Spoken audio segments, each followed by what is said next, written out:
Good morning. I'm about half an hour into my walk so far, so I've left Porthleven. It's been fairly easy walking so far. We've had good tracks like this to walk on pretty much all the way since leaving Porthleven. Didn't have the best night's sleep. I was pretty tired after my tea, but there was a camper van not far away from me who had their music on quite loud until quite late, and then I never sleep particularly well in the tent anyway. But yeah, no, feeling good now. End point for today is Lizard, or Lizard Point. But yeah, weather's a bit breezy, you might be able to hear that. A bit more overcast, but it's still very warm. So yeah, I've already had one outfit change. I started in trousers, but soon had to switch back to my shorts. So yeah, another nice day walking.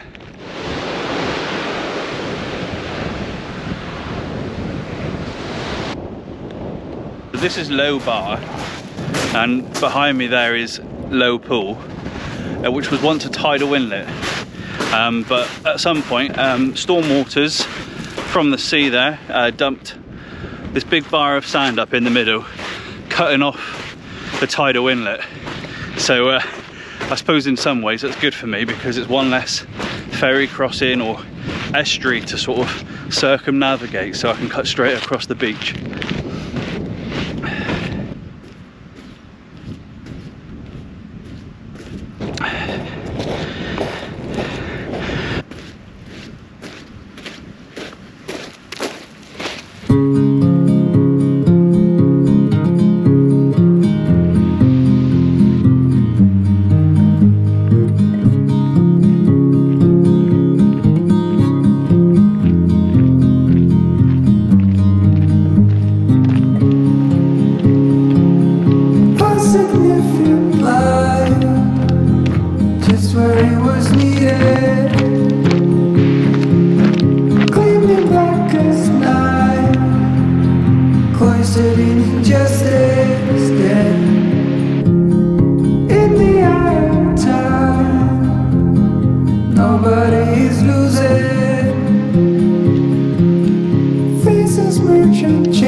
A few people have asked me about my pack weight. How much is it? You know, what am I carrying?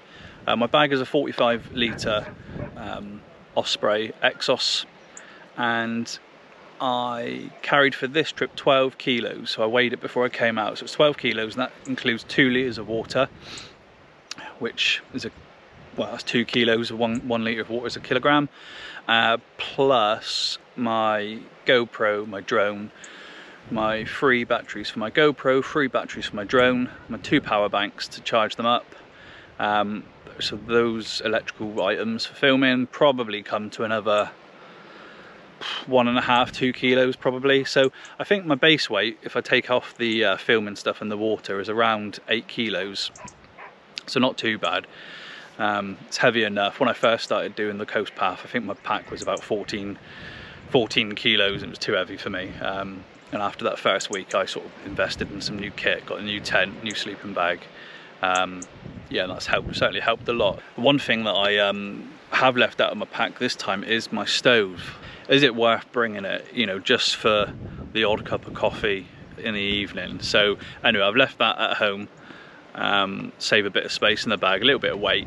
But yeah, I'll sort of work out when I go along if that was a mistake or not. So this morning, yeah, I haven't had a drink or hot drink, and actually the morning started off even worse than that, because I opened up my tent about 6:30 this morning, and immediately a wasp flew in, and he couldn't find his way out. So I'm, you know, in my little tent, laying down, trying to shoo this wasp out. Yeah, so it wasn't a great start to my day. So I'm hoping that in a minute I will come to somewhere where I can get a cup of tea, because I'm about ready for a drink. So this is the church of St. Wynwallow, and it has a separate belfry from the main body of the church. And then when we look inside, apparently you can see, I'm not sure if the camera will pick it up, but the granite pillars actually lean, they're not vertical.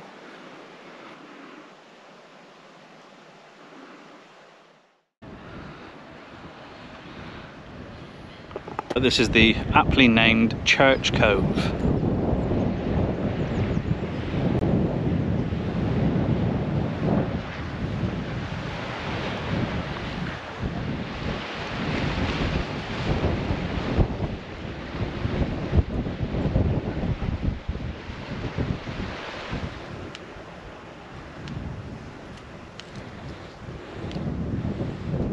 So this is the Marconi Centre, which is closed today, but that's fine. I probably didn't want to go in anyway, but wanted to come up here and have a look at this, because this is where the first transatlantic signals were sent from.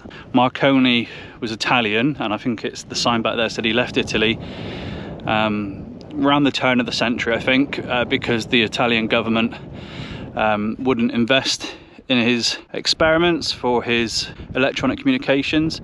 So he came over to England, and I think he sent his first signal from Land's End to the Isle of Wight, and then he set up this station here at Poldhu, and then sent his first signal to Newfoundland. And the first signal that was sent was 3 clicks, I mean Morse code, 3 clicks, and I think that's the letter S. So yeah, his theory that you could send electric waves not just in straight lines but around the curvature of the earth was correct, and he was proven right. I'm sure it's less impressive now than it was at the time, but there's still something here to see anyway.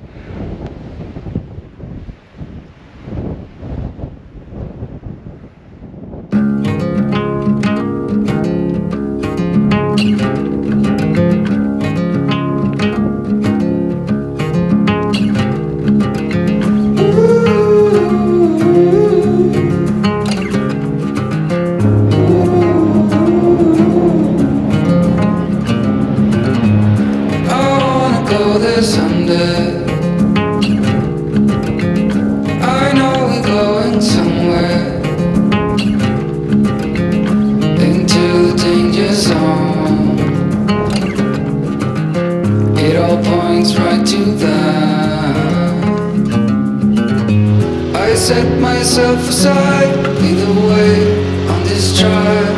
If you don't know the way, we can stop and make a change.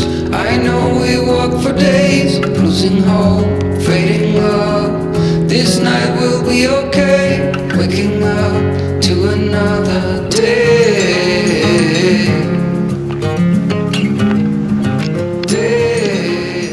Right, so I think I'm now on the Lizard, on the nature reserve here, on the Lizard, but yeah, I'm nowhere near Lizard Point yet. I've still got a few miles to get to the end point for today. Campsite tonight I've booked into is, I think it's called Henry's campsite. Looks like it's a bit quirky looking at the website, but it's got good reviews, and if I'm honest, there isn't any choice at Lizard Point anyway, really. So yeah, I mean, it looks really good, so I'll show you around there when we get there later. But Porthleven, I really enjoyed it there yesterday. As soon as we got down into the harbour off the coast path, and I was met by that outdoor bar where I had a pint, you know, there was a real party atmosphere there. I mean, it was busy, and obviously it's a tourist place, you know, ex-fishing harbour, which is now diversified into tourism. You know, a lot of craft stalls, art galleries. Yeah, it just had a nice feeling. There was live music in a few places, but it was really busy. So depends what you're looking for. If you're looking for sort of nice outdoor eating, then yeah, it's a good place for you. But if you're looking for quiet, traditional Cornish village, then yeah, maybe, or at least in the peak season, that isn't the place for you. Now, I've seen some people's videos, and when they walk this section, it has been obviously very wet, and we've had a very dry period, and the only way to cross this area is on these stepping stones. But as you can see, there's absolutely no need for that today, but I'm walking on them anyway, just because I can.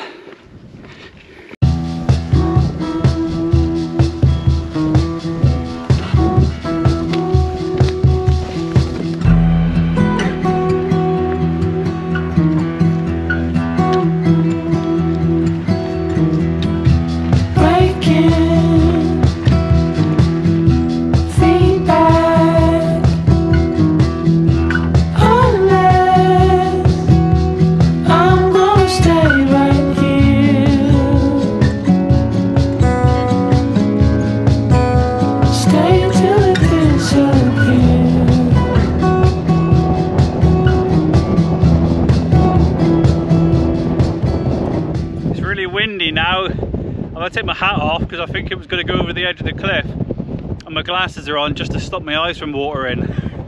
From Kynance Cove out across the Lizard Nature Reserve, this bit's beautiful, really nice, quite easy walking, nice paths, maybe a couple of hills coming up now, but yeah, really enjoyable section.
Kynance Cove behind me. How amazing is that? It sort of reminds me a little bit of Bedroven Steps and a little bit of when we got to Nan Jizzle, just sort of around Land's End area. Incredible colour in that water.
Oh, just down there behind me where the fishing boats are, there's a big family of seals swimming around. They're massive. They're obviously well fed down here. But anyway, just about to get to Lizard Point now, most southerly point in the United Kingdom. So yeah, another sort of thing to mark off on the list. Anyway, I'll try and grab a drink and maybe something to eat there, and then we got to walk inland a little while up to Henry's campsite.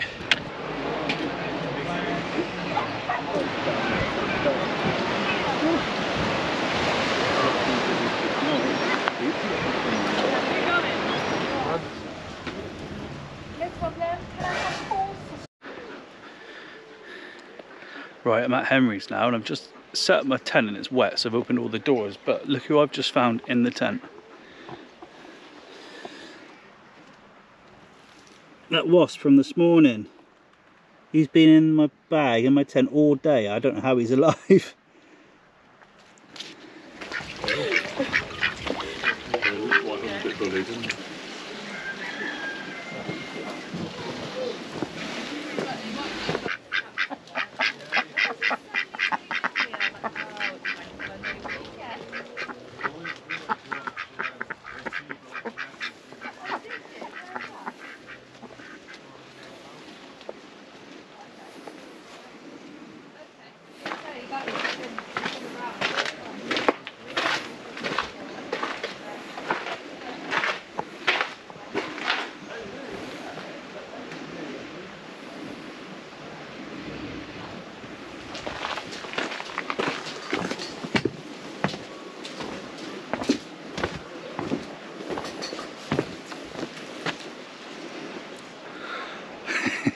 Well, there you go. Certainly is a quirky campsite. It's great though, it's got everything, and the guy who's running the place really friendly.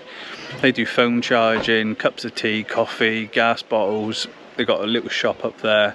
It's great. Really recommend coming here if you don't fancy wild camping. Yeah, this campsite is absolutely perfect. Anyway, so I'm going to jump into the tent now and just relax for the rest of the evening. Anyway, thanks guys. See you tomorrow.